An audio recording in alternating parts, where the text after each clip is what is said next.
ಗೌಂಡಗೇರಿ ಅಲ್ಲ, ಅವರು ಎಫೆಕ್ಟೆಡ್ ಪರ್ಸನ್ನು ಅವ್ರು ಗಲಾಟೆ ಮಾಡಿದ ನಮ್ದು ಅಳಿಬಾರ್ದು ಅಂತ. ಅದೇನು ಸಿ ಎಮ್ಗೆ ಅದಕ್ಕೂ ಸಂಬಂಧ ಇಲ್ಲ. ನಿನ್ನಾಗಿದ್ದು ನೋಡಿದಲ್ಲ, ಟಿ ವಿಯಲ್ಲಿ ಬಂದಿದೆ, ಎಲ್ಲ ವಾಟ್ಸಪ್ದಲ್ಲಿದೆ.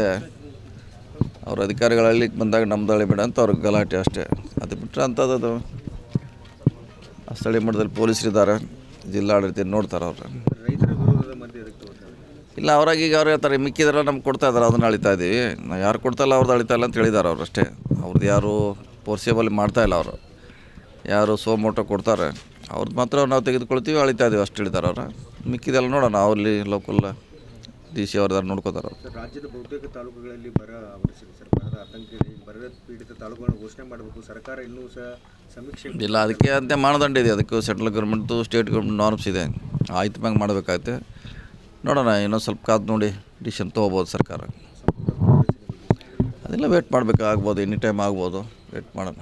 ಬೆಳಗಾವಿ ಜಿಲ್ಲೆಗೆ ಹೆಚ್ಚಿನ ಸ್ಥಾನ ಬೇಕು ಅಂತೇಳಿ ಆಗ್ರಹ ಮಾಡಿ. ಕೇಳಿದ್ವಿ, ದೊಡ್ಡ ಜಿಲ್ಲೆ ಇದೆ, ಹೆಚ್ಚು ಕೊಟ್ಟರೆ ಡೆವಲಪ್ಮೆಂಟ್ಗೆ ಅನುಕೂಲ ಆಗುತ್ತೆ. ಆಸಿಫ್ ಸೇಠ್ ಅವರು ಹೇಳ್ತಾ ಇದ್ದಾರೆ, ಉತ್ತರ ಕರ್ನಾಟಕದಲ್ಲಿ ನಾನೊಬ್ಬನೇ ಮೈನಾರಿಟಿ ಶಾಸಕ. ಅದರಲ್ಲಿ ಏನು ತಪ್ಪೇನಿಲ್ಲ, ಅದ್ರಾಗೇನು ಕೊಡಬಾರ್ದು ಅಂತೇನಿಲ್ಲ. ನೀವು ಅವ್ರ ಪರವಾಗಿ ಕೇಳಿದ್ರಿ ಹೈಕಮಾಂಡ್ಗೆ ಅಂತ ಹೇಳಿ. ನೋಡೋಣ, ಅವರು ಕೊಟ್ಟರೆ ಏನು ತಪ್ಪೇನಿಲ್ಲ. ಹೆಚ್ಚಿಗೆ ಕೊಡಿ ನಮ್ಮ ಜಿಲ್ಲೆಗೆ ಅಷ್ಟೇ. Thank you.